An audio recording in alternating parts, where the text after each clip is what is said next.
Halo YSBpreneur, bagaimana kabarnya semua? Kangen gak sama Inga? Aku sih kangen sama diriku sendiri. Apa kabar semuanya? Udah lama banget gak ketemu.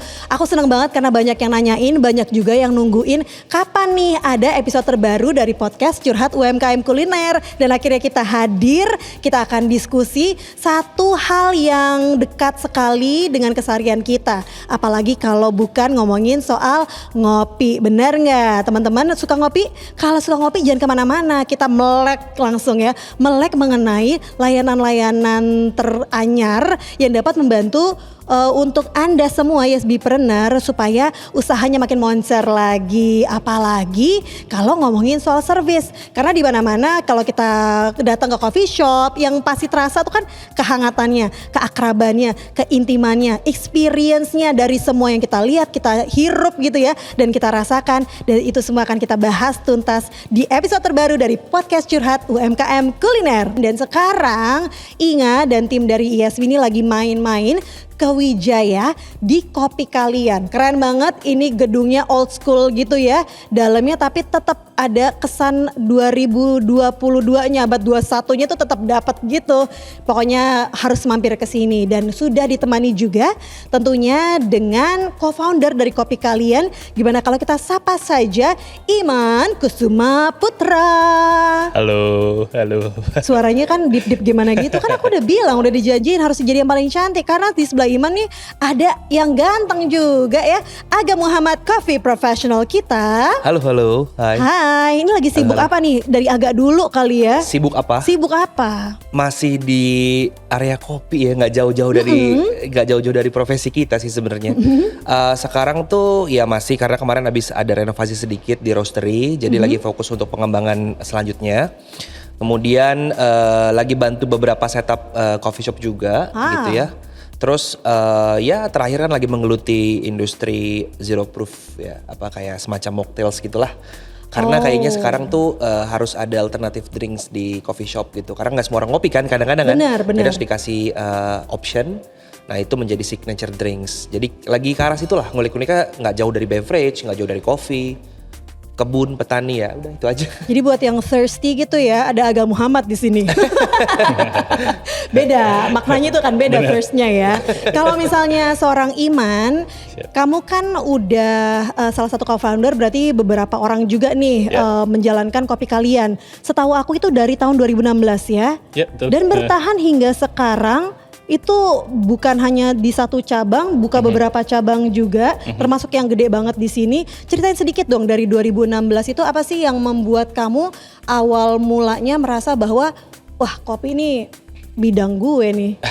awalnya sih iseng-iseng ya, Mungkin awalnya gara-gara kita semua co-founder tuh passionate tentang kopi lah. At least kita coffee drinker lah. Kita dulu enjoy kopi. Nggak terlalu tahu banyak tentang kopi, cuman tahu kopi enak, kopi enggak gitu aja paling ya, yang kita suka sama yang kita enggak. Awalnya gara-gara itu, jadi iseng buka yang di Jalan Cikajang, buka, akhirnya ada tawaran buka lagi, terus buka lagi. Ya dari situ the rest is history lah katanya ya kan. Jadi kita sekarang udah ada 3 di Jakarta, 1 di Surabaya. Sama 1 lagi di Tokyo. Gitu. Di Tokyo loh, Tokyo Jepang ya, bukan di Little Tokyo dekat-dekat sini juga ya. Lawai dong itu. Lawai ya, nggak jauh-jauh. Wow, keren banget. Itu berarti ada sedikit banyak mengharumkan nama bangsa juga gitu ya. Nanti kita akan bahas lebih lanjut lagi, tapi sedikit narik mundur ke belakang. Kalau ngomongin the rest is history. Salah satu histori yang tidak mengenakan di kehidupan modern zaman sekarang adalah pandemi. Ya nggak sih? Meskipun sekarang kita udah agak lebih pede nih lepas masker. Tetap aja gitu yang menarik. Tadi kita juga udah ngobrol-ngobrol sedikit di off air ya bersama dengan Aga dan Iman juga. Kalau banyak bisnis F&B itu justru lumayan struggling lah ketika menghadapi pandemi. Justru kopi banyak yang malah buka ya waktu pandemi ya. Bener nggak tuh Ga? Iya, sebenarnya kalau dibilang yang buka banyak, yang tutup juga lumayan banyak sih sebenarnya. Iya Mungkin sih, fair. balance kali ya. Jadi mungkin yang tutup ini ya konsiderasi mereka juga bukan hanya sekedar mau mempertahankan eksistensi sebagai entrepreneur. Misalkan kan ada orang yang gengsi dong, gue gak mau tutup ke gengsi lah gitu kan. Tapi ada juga yang sebenarnya memang merasa kalau ini mungkin ya kita break dulu, nanti bisa kayak mungkin rebranding atau apa. Beberapa kayak gitu juga. Tapi kalau yang dilihat dari kan saya pribadi kan memang ada roastery, jadi kita supply ke beberapa coffee shop. Justru menariknya adalah pertumbuhan home brewers meningkat. Karena maksudnya yang kita jual kan bukan cuma kopi roasted beans untuk kedai kopi gitu ya, tapi ada juga yang memang orang beli untuk kebutuhan pribadi gitu di rumah yang packagingnya kecil-kecil gitu. Justru itu yang meningkat. Jadi berarti kesimpulannya peminum kopi itu sebenarnya nggak berkurang. Cuman mereka mungkin yang tadinya di kedai kopi akhirnya konsumsi di rumah gitu. Bikin Jadi berkurang sendiri. sih enggak. Cuman akhirnya jadi mereka mungkin belajar bagaimana cara membuat kopi dengan baik lewat online gitu ya. Sampai akhirnya mereka bisa bikin sendiri di rumah. Dan menurutku menarik sih. Jadi semakin banyak orang yang akhirnya mempelajari atau mereka mungkin lebih paham tentang apa yang mereka minum. Setelahnya pasca pandemi mungkin ya orang akan jadi lebih konsumtif. Pertama udah pasti, yang kedua akan lebih aware sama apa yang mereka minum. Mungkin lebih gue tuh semenjak pandemi suka kopi hitam. Datang ke coffee shop akhirnya jadi mulai shifting nih dari kopi yang pakai gula jadi tidak pakai gula gitu. Kan buat kita jadi seneng gitu kan. Oh ternyata pandemi ada positif feedback atau benefit buat kita sebagai pelaku kopi gitu. Nah kalau di kopi kalian sendiri ketika terjadinya pandemi, berasa juga gak shifting bahwa orang justru lebih banyak beli beansnya atau justru malah ngejar nyari yang kemasannya atau bagaimana yang kamu rasain? Berasa banget sih, maksudnya tahun pertama kan itu bener-bener die ya semua ya. Bener-bener die, jadi kita tuh bener-bener di tahun pertama kita survival mode lah. Semuanya kita survival mode. Di situ bener-bener diuji mungkin inovasi kita juga ya. Inovasi kita juga, dan gue yakin mungkin semua coffee shop begitu gitu. Jadi nge-push kita gimana supaya biar lebih kreatif lagi gitu. Di tahun kedua tuh udah mulai berasa kayaknya orang-orang seperti ini gitu kan. Untungnya kita diselamatkan sama RTD-nya kita gitu. RTD-nya kita itu lumayan penyelamat gitu. Boleh Jadi, dijelasin maksudnya itu apa? RTD itu ready to drink. Jadi minuman kaleng kita gitu. Ada kopi susu, ada cold brew, ada non coffee-nya juga gitu. Nah, itu lumayan penyelamat gitu. Nah, ternyata di era pandemi ini orang suka belanja RTD ini juga gitu. Jadi bisa dibilang RTD kita ke-boost gara-gara pandemi juga gitu. Benar. Di satu sisi di waktu itu kita juga udah ada roastery. Dan disitulah pas pandemi kita kayak ya udah kayaknya roastery harus kita benahin lagi lah gitu. Varian beansnya apa segala macam, karena di pandemi benar kata agak gitu mungkin konsumen pun udah mulai kayak kayaknya ada yang suka ngulik, jadi suka cari tahu lebih dalam tentang kopi, tentang farmnya, tentang origin lain gitu. Jadi ya kelihatan banget sih shiftingnya dari tahun ke tahun gitu. Mungkin gitu sih. Nah yang juga menarik adalah customer tuh kan nggak akan tahu kalau nggak pernah experience juga nyobain bikin, diawasi sama profesional barista juga. Nih aku yang penasaran soal roastery, soal coffee shop juga gitu kan ya. Apakah ketika customer nih datang dan pingin belajar, seberapa opennya, apakah malah mengganggu atau justru itu bagian dari service yang ditawarkan dari roastery kamu ataupun juga dari coffee shop kamu? Mungkin dari Aga dulu. Sebenarnya sih kalau mengganggu enggak lah, malah kita seneng ya. Oh karena, ya? Iya seneng, karena kan bahkan mungkin di beberapa roastery juga mereka tuh suka bikin kegiatan yang memang open for public. Kayak coffee tasting gitu, open for public gitu. Memang dibatasi karena mungkin space yang tidak mencukupi dan lain-lain. Jadi sebenarnya untuk roastery dan kedai kopi tuh menurutku kayaknya mereka open ya untuk bukan diskusi sih sebenarnya, lebih ngobrol sama konsumen. Kalau dilihat sekarang coffee shop itu kan barnya rendah-rendah ya. Jadi rendah tuh maksudnya ya seukuran pinggang lah ya. Jadi itu sebenarnya semua konsumen itu bisa melihat kegiatan-kegiatan yang ada di dalam bar gitu. Dan mereka juga maksudnya mereka juga open untuk menjelaskan proses A, B, C dan D. Mungkin kalau di beberapa kedai kopi ada tuh bangku-bangku yang disediakan di depan bar juga. Itu memang dikhususkan untuk konsumen yang penasaran juga gitu. Jadi baristanya juga mungkin bisa menjelaskan, nggak usah harus detail tentang wah ini gilingannya mikronnya segini, nggak perlu juga sih ya. Saya terlalu advance, tapi mungkin untuk dijelaskan bagaimana cara kopi diseduh dengan baik, kemudian kenapa harus ada blooming gitu.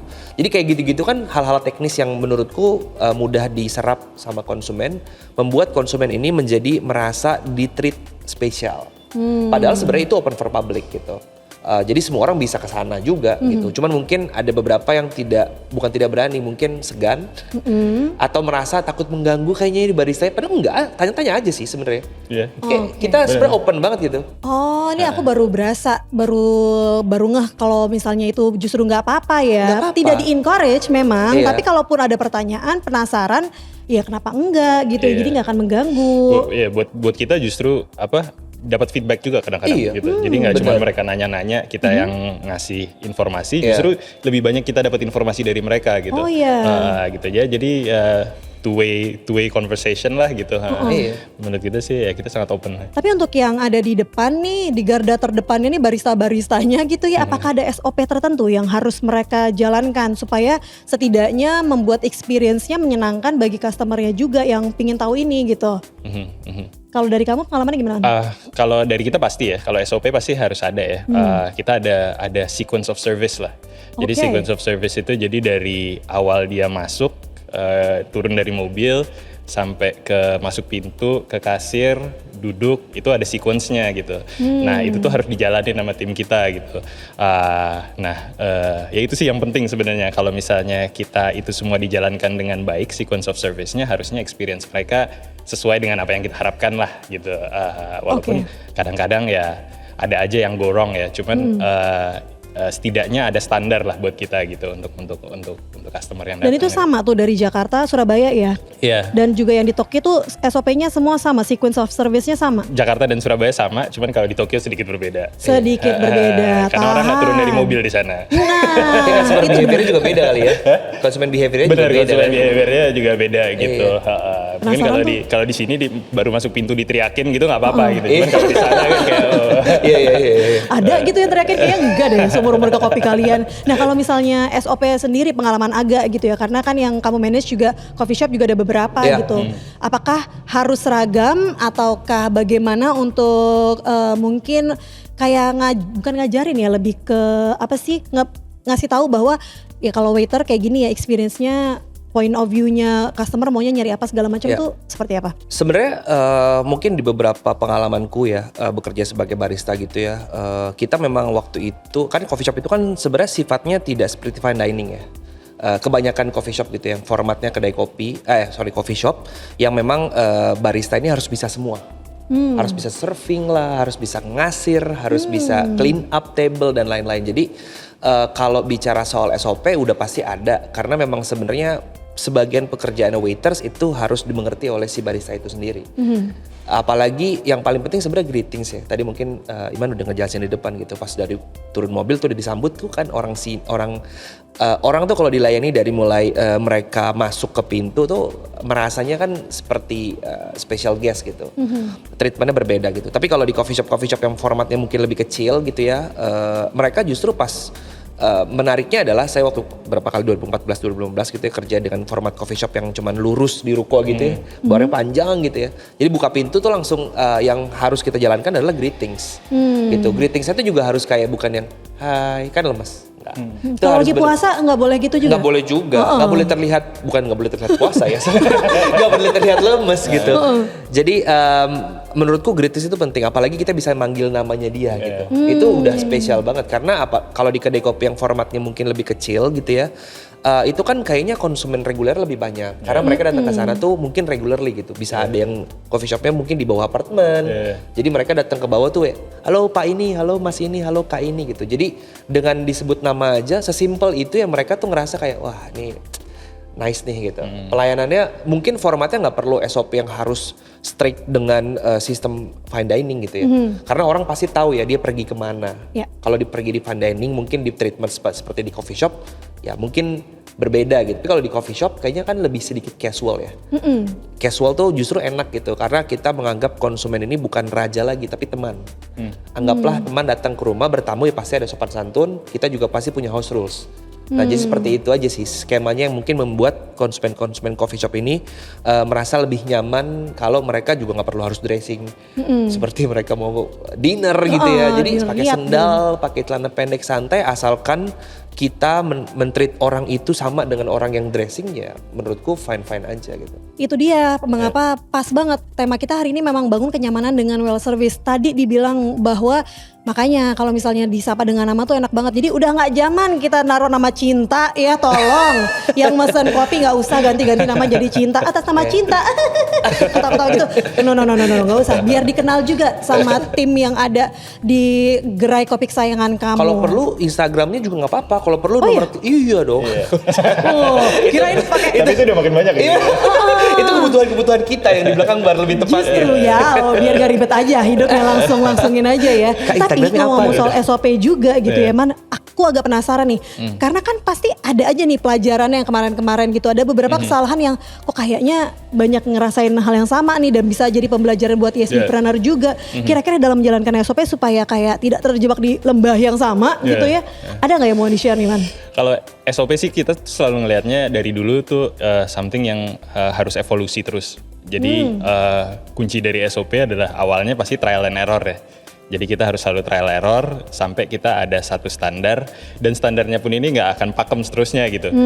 Pasti akan ada kesalahan-kesalahan tadi dibilang gitu. Dan tapi itulah makanya SOP ini evolusi gitu. Jadi nanti ternyata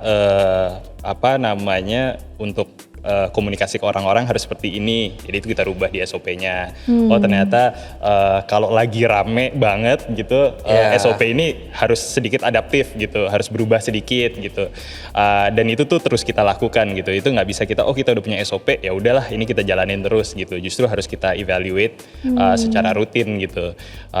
Yang paling sering sih kayaknya kalau misalnya ada situasi-situasi tertentu gitu. Misalnya kalau kita understaff misalnya. Ya kan kayak gitu. Jadi SOP-nya kadang-kadang yang harusnya sebenarnya udah lumayan sempurna lah gitu, cuman jadinya nggak berjalan dengan baik gitu. Itu sih mungkin kendala. Atau misalnya kita training untuk orang-orang yang sikapnya berbeda, sifatnya berbeda, itu juga harus kita adjust kadang-kadang.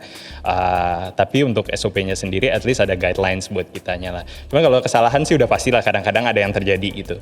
Mungkin kalau kita yang selalu kita terus coba improve itu dan berkaitan dengan kenyamanan banget adalah kebersihan sih. Itu menurut kita itu paling simple, tapi sebenarnya sering terjadi kesalahan atau kekurangan gitu ya. Tadi misalnya lagi rame, mungkin kamar mandinya jadi kotor, stafnya terbatas gitu kan. Udah tuh kalau udah kotor pasti nanti ada yang komplain, jadi nggak nyaman kan gitu. Jadi lebih ke situ sih biasanya sih. Dan meja-mejanya juga yang habis udah selesai nih, kesadaran orang Indonesia agak kurang kan tuh clean up-nya ya. Itu tuh memang harus ada SOP yang harus diperhatikan juga dan memang harus evolving terus. Itu benar banget karena ngomongin soal service berarti kan juga terkait dengan terkait dengan marketnya juga ya. Benar. Rasanya tuh nggak mungkin nggak goes hand in hand gitu soal hal itu. Kalau diperhatiin sebenarnya coffee shop tuh market wise tuh dari pengamatan agak dulu deh. Itu tuh sebenarnya siapa-siapa aja sih? Soalnya di kopi kalian nih siang bolong ini aja banyak banget orang di bawah yang benar-benar sendiri datangnya untuk kerja ataupun juga berdua datangnya untuk ngerjain tugas kuliah mungkin.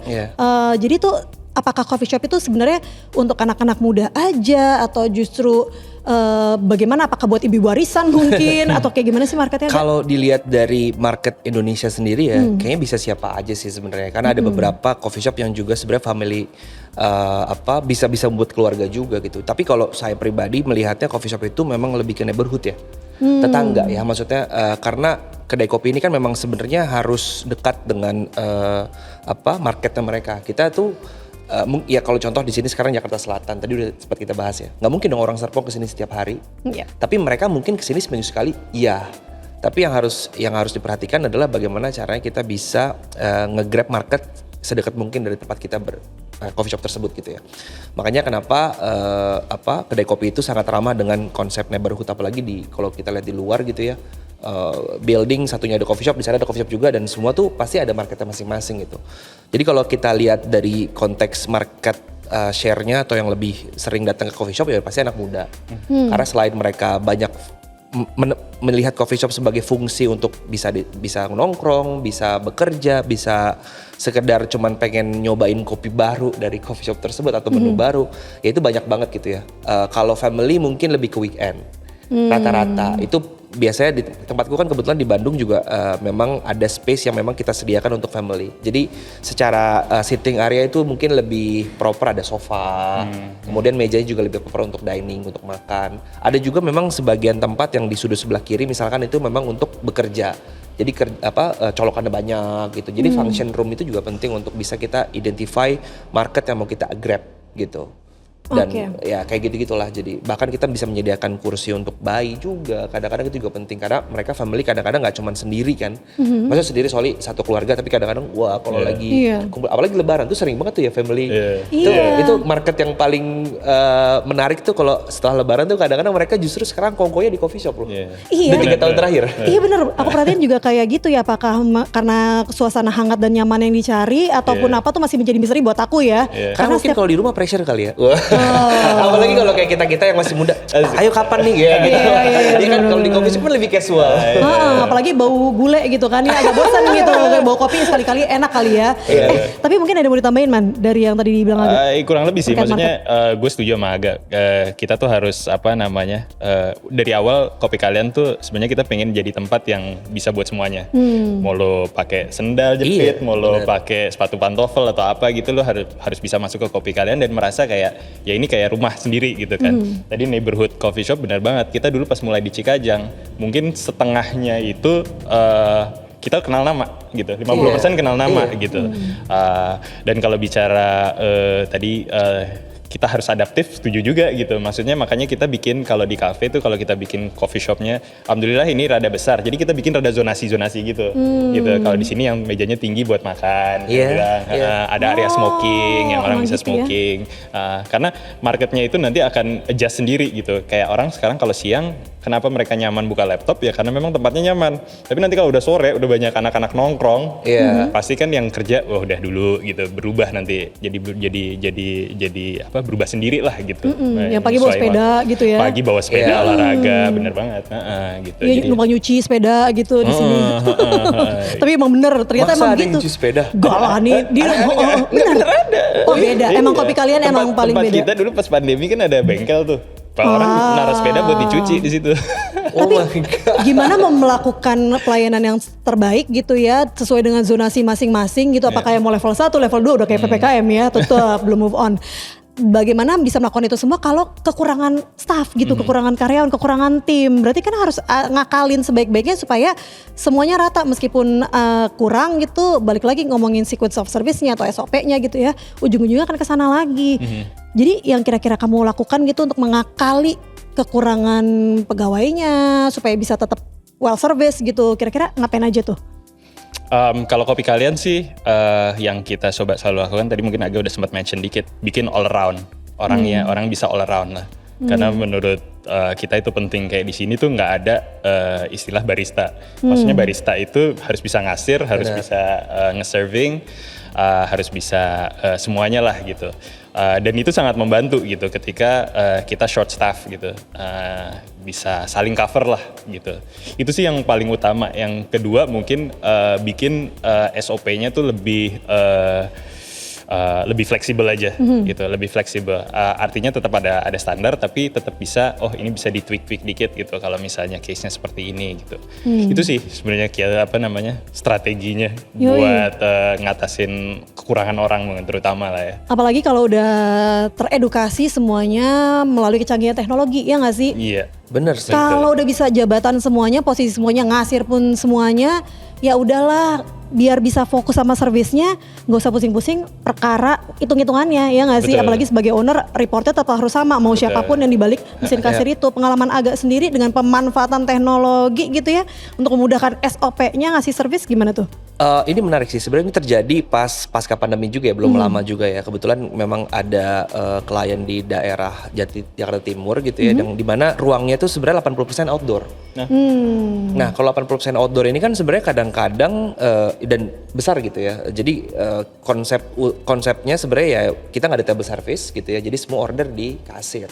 Nah tapi kan kadang-kadang kalau kita mau nambah misalkan nambah udah duduk sejam terus kita mau nambah menu ya bingung dong gitu, kita harus balik ke kasir lagi. Ini terjadi waktu awal-awal buka nih, jadi lagi rame banget tempatnya gitu ya dan antrinya panjang. Orang ini jadi akan tamu kita gitu ya, jadi akan mager kalau misalnya melihat antrian panjang, gue mau pesan lagi malas deh. Akhirnya pengaruh ke sales kita juga. Nah terus akhirnya kita coba berdiskusi ya gimana caranya supaya kita bisa provide mereka dengan sistem gitu. Contoh simple, akhirnya kita bisa adakan ya order lewat table gitu dengan kayak ada QR code lah, mereka bisa payment di table dan segala macam. Jadi akhirnya semua tuh langsung kapten ordernya CO-nya itu langsung keluar dari kasir, mau itu di bar ataupun di kitchen gitu ya, automatically keluar, waiters tinggal antar aja.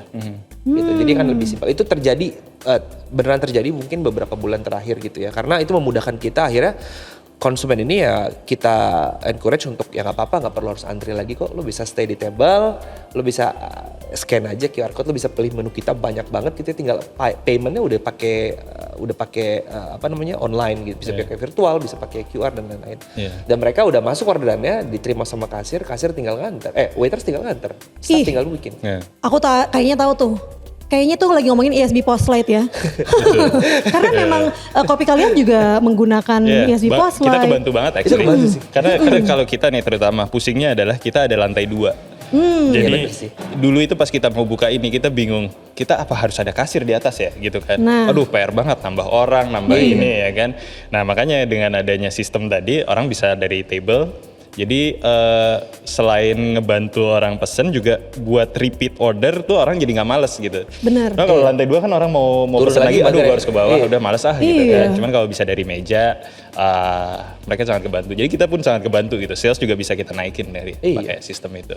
Sama nambahin juga kecepatan kasir, sistem itu penting juga. Karena service pas di kasir, bagaimana cepatnya si kasir ini bisa masukin order, ngomong sama, tapi at the same time kasih experience yang bagus ke customer tuh penting gitu.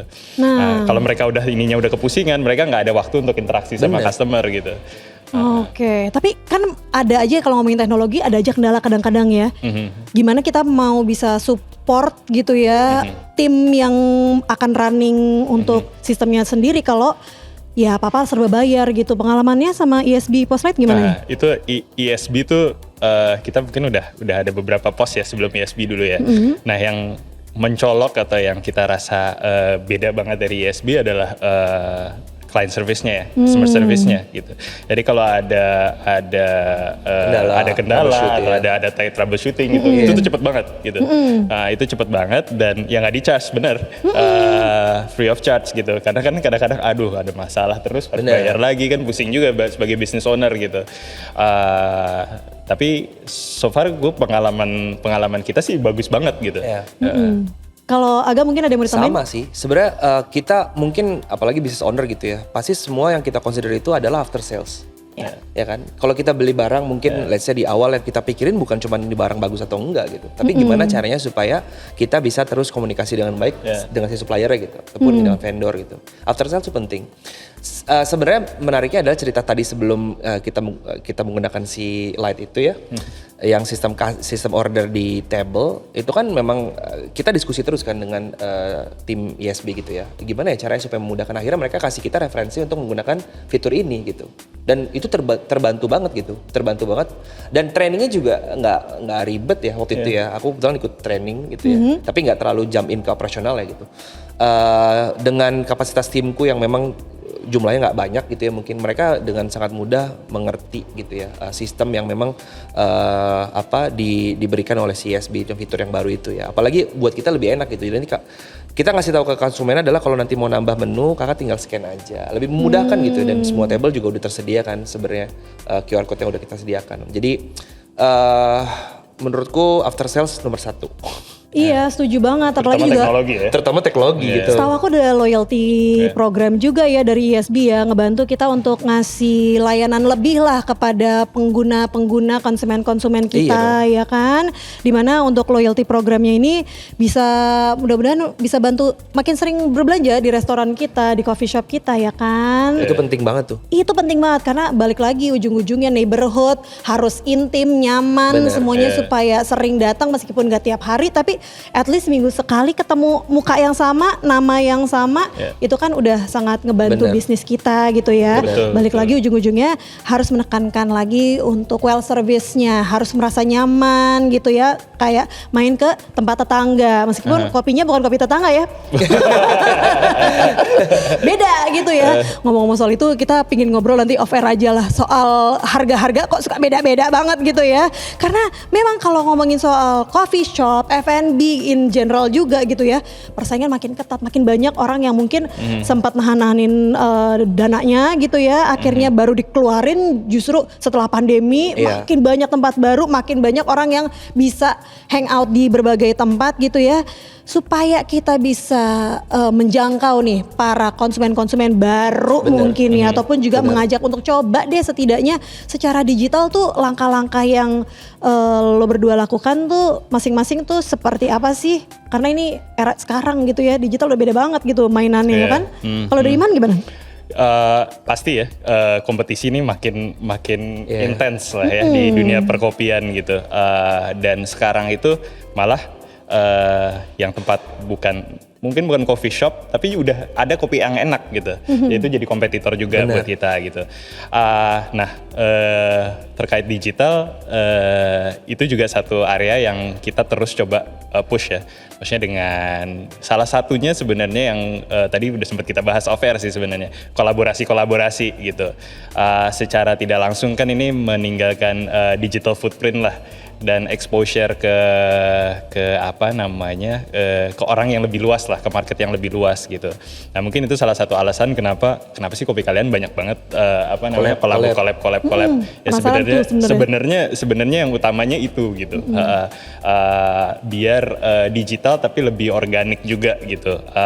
Dan ya tentunya ads juga ya mungkin.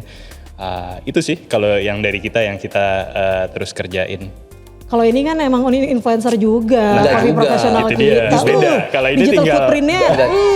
Justru pressure loh. Karena justru malah banyak konsumen yang demand-nya adalah lebih ke edukasi lewat platform yang kita punya gitu. Dan menarik sebenarnya, karena kalau kita ngomongin edukasi kan kopi tuh nggak ada yang benar, nggak ada yang salah ya. Dan kita nggak punya silabus yang khusus gitu atau kurikulum yang baku 1+1+2 gitu. Enggak kan, semua orang pasti punya preference kopi enak beda-beda.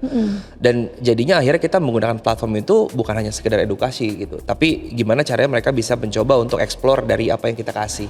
Jadi jangan plek-plekan ngambil, saya ngasih A diambil jadi A, tapi mungkin bisa dielaborate lagi menjadi sebuah produk yang referensinya masuk ke masing-masing orang. Jadi ya penggunaan, kalau kita terkait digital ya pasti penggunaannya akan kita coba buat explore ke ranah edukasi, kemudian sharing session, dan kalau bisa memang melibatkan banyak audiens juga gitu. Apalagi sekarang industri kopi makin transparan. Makin transparan. Makin transparan tuh maksudnya adalah orang jadi makin tahu, oh ternyata ini petaninya A, petaninya B, kan udah mulai diekspos sekarang ya. Kita bilangnya traceability. Gimana caranya kita bisa memberikan semakin banyak informasi ke konsumen, mereka akan semakin bisa dapetin trust atau bisa nge-build trust dari sebuah ekosistem gitu. Contohnya kopi gitu. Nah makanya sekarang tuh banyak orang yang mulai melibatkan stakeholder lain untuk bisa jump in atau kolaborasi dengan sebuah brand lewat platform sosial media gitu atau digital. Itu menarik banget sebenarnya. Apalagi sekarang nih yang gue suka banget ya, CSB kan ada platform baru namanya Ayo Makan.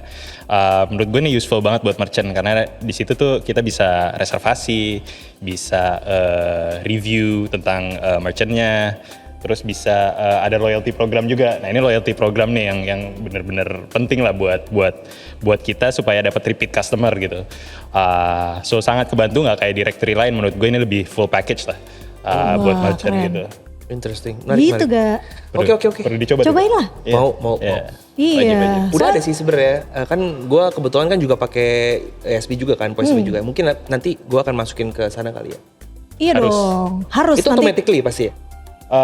Daftar kan ya? Daftar dulu ya. Otomatis dulu. tapi untuk semua merchant untuk ESB? semua merchant ya Otomatis. Gratis. Kalau yang udah pakai pos ESB udah pasti otomatis akan. Udah pasti pakai gratis, apalagi kan nanti kalau kerja sama yang baik bilang aja bikin dong artikel, karena di situ ada artikelnya juga. Iya, benar, Di Ayo Makan, artikel soal food director yang mungkin lagi hits, lagi baru, menu baru juga bisa. Pokoknya tuh. keren kan. Iya. Tapi untuk bisa ada impression yang positif gitu, kesan yang positif supaya mau meninggalkan review yang positif pun juga kan akan beda gitu ya. Mungkin tipsnya dari Iman deh supaya teman-teman yang bergelut sebagai ESBpreneur nih, khususnya bidang kopi, supaya tahu kira-kira apa yang harus diperhatikan aja, karena dari tadi banyak banget contekannya ya.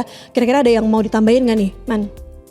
Kalau dari yang pasti operations ya, itu nomor satu. Iya, pasti. Make sure operationsnya on point aja lah, service-nya dari awal sampai akhir. Karena at the end of the day, kalau orang sesuka itu dengan produknya tapi nggak nyaman di tempat itu, sama juga bohong lah, gitu. Jadi itu sih yang utama sebenarnya. Kalau lain-lainnya itu mungkin yang penting juga inovasi sih. Inovasi di segala lini gitu, di operations juga, di tadi penggunaan sistem-sistem yang mungkin sebelumnya tidak tahu, tapi kalau diekspor sebenarnya banyak gunanya buat bisnisnya. Inovasi di bidang produk juga, di service juga, jadi di semua lini lah. Mungkin itu aja sih sebenarnya. Operation Innovation, keren banget ya. Agak gimana gak? Nggak jauh ya, karena kita bergerak di bidang yang sama, jadi operation tuh penting. Kalau buatku sih sebenarnya justru bagaimana caranya kita bisa mencari SDM yang punya sense of belonging juga. Karena kita harus terbantu sama itu kan gitu. Karena kita, let's say operation, kita nggak mungkin di sini setiap hari kan. Kita harus punya orang yang memang sebenarnya juga paham sama sistem yang kita buat atau SOP yang kita create gitu. Jadi di tempatku beberapa kali gitu ya, memang kita coba menerapkan sistem itu, dari mulai bagaimana caranya mereka menginput inventory mereka lah, sampai akhirnya semua masuk ke dalam sistem yang kita buat gitu. Jadi karena udah canggih teknologi sekarang, kita nggak perlu harus terlalu ngecek langsung pakai mata gitu, karena semua udah ada di sistem yang kita buat gitu. Yang kedua sih sebenarnya lebih kayak itu, bagaimana cara kita membuat konsumen nyaman. Tapi sebelum sampai ke arah nyaman, kita harus tahu dulu market kita siapa aja. Karena nge-treat orang kan sebenarnya memang kita bisa perlakukan mereka sama, tapi ada juga yang bisa kita treat juga dengan skema yang berbeda. Kita nggak mungkin nge-treat let's say anak muda sama dengan orang tua gitu kan. Pasti ada perbedaannya cukup signifikan. Nah itu sebenarnya yang membuat coffee shop itu bisa lebih casual formatnya, karena treatment yang kita terapkan itu secara SOP sama, tapi mungkin penyampaiannya yang kita bikin fleksibel gitu. Akhirnya semua orang merasa nyaman datang ke sebuah coffee shop tanpa melihat kopinya enak atau enggak gitu. Kalau kopi enak atau enggak kan perspektif, selera ya, subjektif gitu ya. Tapi mereka pasti akan menambah experience mereka menjadi lebih enak kalau memang dari awal first impresi mereka masuk, wah enak nih pasti nih, baunya harum, bau kopi gitu ya maksudnya. Terus tiba-tiba di-serve dengan cara yang baik, disapa dengan ramah, kemudian memudahkan mereka untuk order juga, sampai akhirnya mereka dapetin produknya mereka itu udah dari awal tuh pasti definisi enak mereka bertambah gitu. Karena variabel itu disupport dari awal mereka masuk sampai order. Nah itu sih yang buatku penting, karena ya itu harus di-create gitu, dan yang harus meng-create kan kita sebenarnya. Bener banget, itu ujung-ujungnya tuh well service sekali lagi ya teman-teman ya, supaya lasting impact, supaya juga orang dengan senang hati mempromosikan dan juga kembali, itu yang paling penting ya. Dan sebelum kita berpisah nih ceritain sedikit dong. Dong. Padahal kita sini-sini aja. Cerita sedikit soal Tokyo dan what could we expect from kopi kalian nih ke depannya nih Man. Tokyo akhirnya sekarang turis sudah bisa masuk. Jadi ya udah bisa pada bulan November kemarin. Jadi buat orang-orang yang lagi kebetulan jalan-jalan ke sana atau memang ada plan buat sana, mampir dong gitu. Kita ada di Tokyo, di pusat kota. Jadi gampang diraih, bisa sambil jalan-jalan, break jalan-jalan, ngopi. Kalau produk yang kita jual di sana mirip-mirip di sini, cuman makanannya mungkin kitchennya lebih kecil, jadi makanannya nggak sebanyak di sini. Ada tempe goreng juga, jadi kalau kangen Indonesia bisa makan tempe, ya. Ngopi sambil makan tempe. Kalau kedepannya apa yang bisa kita expect ya, sebenarnya sekarang kita sih lagi lebih ke benah-benah dulu yang ada dulu, ya sambil ngelihat apa yang bisa kita develop di Indonesia sih sebenarnya yang pengen kita seriusin juga. Cuman ya itulah mungkin hopefully dalam waktu dekat ada development baru. Amin. Agak Muhammad. Kalau ditanya sebenarnya siapa sih nggak mau buka di luar gitu ya? Kalau ditanya harapan ya pasti pengen buka yang mungkin bikin sebuah movement yang sama yang dilakukan kopi kalian gitu ya. Karena selain kita bisa menjadi representatif brand Indonesia, kita juga bisa memberikan perspektif yang luas tentang produk-produk Indonesia gitu kan. ke arah sana pasti ada kepikiran gitu ya. Cuman mungkin untuk nyampe ke arah sana kita butuh belajar nih dari Iman banyak nih. Ditunggu di Tokyo kan? Apa kita collab dulu di Tokyo? Wah, Nah bisa, ini banyak collabnya loh langsung kalian. di state di podcast. Kita todong aja. Ini ada digital footprintnya. Ujung-ujungnya itu ya, betul-betul. Gitu ya. Ya itu sih sebenarnya lebih apa ya, kalau kita lihat Asosiasi Kopi Indonesia juga sekarang lebih guyup ya. Lebih nge-reach out banyak, bukan cuma hanya petani tapi juga stakeholder di hilir, lebih dirangkul gitu ya. Dan platform-platform kemudian fasilitas-fasilitas sekarang udah mulai open, terbuka. Jadi ya semoga semakin kesini orang semakin appreciate apa yang mereka konsumsi, apalagi kopi khususnya gitu ya. Karena kalau kita ngeliat kopi kan sebenarnya ceritanya panjang banget gitu ya. Jadi kita harapin sebenarnya mereka bukan cuma hanya minum karena enak, tapi karena mereka juga bisa memberikan apresiasi lebih ke semua stakeholder yang terlibat. Supaya semua stakeholder ini merasa bisa terus improve gitu ya ke depannya supaya lebih baik. Itu sih. Karena memang terkait F&B itu ekosistem juga gitu ya, harus bahu-membahu, kolaborasi tadi, berinovasi udah pasti. Dan kalau ngelihat dua sosok anak muda kita ya, pelaku UMKM kuliner khususnya di bidang kopi, kayaknya aku sih optimis banget bahwa masa depan industri kuliner nih akan love banget lah, akan sangat maju, akan sangat mengharumkan nama bangsa, dan akan ada kebanggaannya juga gitu nantinya kita sebagai bangsa yang kaya akan banyak sekali budaya, termasuk budaya ngopinya ya kan. Mudah-mudahan obrolan kita sesuai dengan judul acara kita, podcast Curhat UMKM, curhat-curhatan kita ini bisa ngebantu teman-teman yang punya usaha. Benar. Apalagi yang emang doyan ngopi juga dan kepikiran kapan mau mulainya. Mudah-mudahan obrolan kita bisa memberi manfaat untuk teman-teman semua. Dan mau disambangi kemana lagi nih, teman-teman boleh kasih komen ya langsung, ataupun juga di Instagram kita, kasih tahu dong bahas apa gitu ya, supaya kita semua bisa ikut memajukan UMKM kuliner Indonesia. Saya Inga Lorina Eka pamit undur diri, Aga Muhammad juga pamit undur diri, dan tentunya Iman Kusuma Putra. Kita langsung dari kopi kalian ke layar kalian juga. Sampai jumpa teman-teman ya. Thank you. Terima kasih. Bye, ESB Burner.